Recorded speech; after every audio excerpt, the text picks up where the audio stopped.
Assalamu alaikum viewers, I hope you all fine. I'm Elfnan Khan and today we will discuss about the oscillations of the level of CDKs. So let's start. Bismillahir Rahmanir Rahim. Levels of the cyclin dependent protein kinases oscillates. The timing of the cell cycle is controlled by a family of protein kinases that change in response to cellular signals. It's mean कि जो cell cycle की timing है वो control करते हैं family of protein kinases with activities जो कि change कर दें होती हैं in response to cellular signals. Next, by phosphorylating the specific proteins at precisely time intervals, these protein kinases orchestrates the metabolic activities to produce orderly cell cycle कि जब एक phosphorylate कर देना है किसी भी स्पेसिफिक प्रोटीन्स को और एक प्रिसाइजली टाइम इंटरवल पे, तो ये प्रोटीन काइनेजेस जो हैं ये मेटाबॉलिक एक्टिविटीज़ जो हैं सेल की उसको ऑर्केस्ट्रेट करते हैं ताकि एक ऑर्डरली सेल डिवीजन जो है उसको प्रोड्यूस किया जाए. नेक्स्ट, ये जो काइनेजेस हैं ये हेटेरोडाइमर्स हैं प्रोटीन काइनेजेस और इनका एक रेगुलेटरी सब यूनिट होता है जिसको साइक्लिन कहते हैं और ये 10 टाइप्स के हैं ABC टू ऑनवर्ड्स. और एक नेक्स्ट इसका कैटालिटिक सब यूनिट होता है जो कि साइक्लिन डिपेंडेंट प्रोटीन काइनेजेस हैं CDKs. और इनकी भी नेक्स्ट टाइप्स हैं. ये टोटल इनकी टाइप्स होती है 8 CDKs हैं और CDK1 टू CDK8.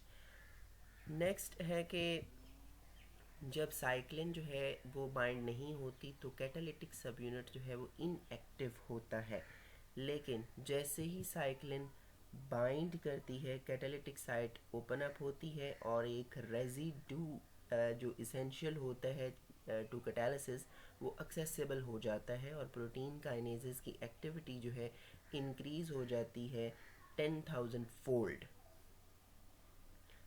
इसके अलावा नेक्स्ट अगर हम बात करें कि एक पॉपुलेशन जो है किसी भी एनिमल सेल्स की अगर वो under going the synchronous division तो कुछ ऐसे सीडीकेस होते हैं जिनकी एक्टिविटीज़ जो हैं वो शो करती हैं स्ट्राइकिंग ऑसिलेशंस. अब ये एक ग्राफ है जिसमें ये बताया गया है कि वेरिएशंस हो रही हैं in the activities of the specific CDKs during the cell cycle in animals.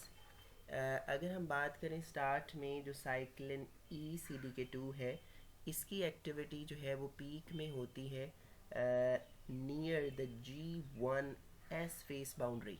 ये देखें ये G1 है और ये S1 है. अब ये इसकी बाउंड्री में ये पीक पे है.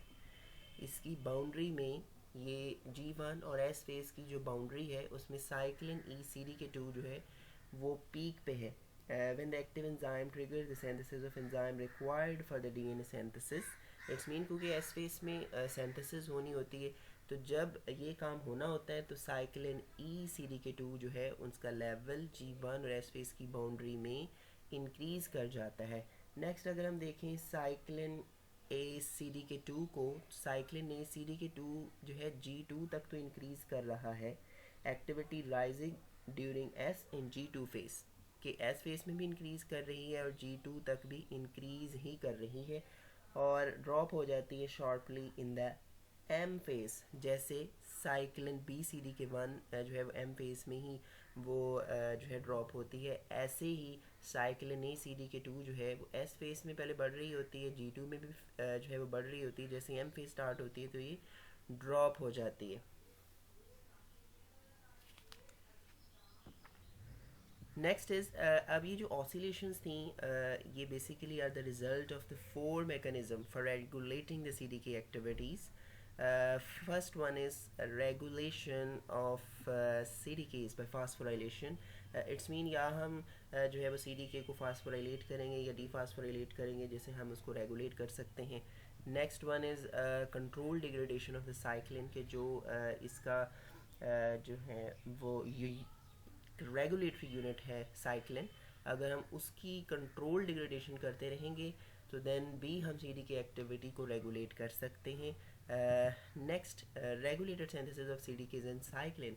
या तो फिर हम ऐसे कर सकते हैं कि पहला काम हमने कहा कि हम फास्फोरिलेशन करके या डीफास्फोरिलेशन करके सीडीकेज को रेगुलेट कर सकते हैं। दूसरे काम में हमने कहा कि जो साइक्लिन है उसको ही हम कंट्रोल डिग्रेडेशन पाथवेज के थ्रू जो है जब हम डिग्रेड करवाएंगे देन भी हम सी डी की एक्टिविटीज़ को रेगुलेट कर सकते हैं। और थर्ड में हमने कहा कि अगर हम वो दोनों काम भी नहीं कर सकते देन हम जो है उनकी जो सिंथेसिस है उनको रेगुलेट करेंगे कि सी डी के कैसे सिंथेसाइज हो रहा है उसको उस पाथवे को रेगुलेट करेंगे, या साइक्लिन की जो सिंथेसिस है उसको हम जो है रेगुलेट करेंगे।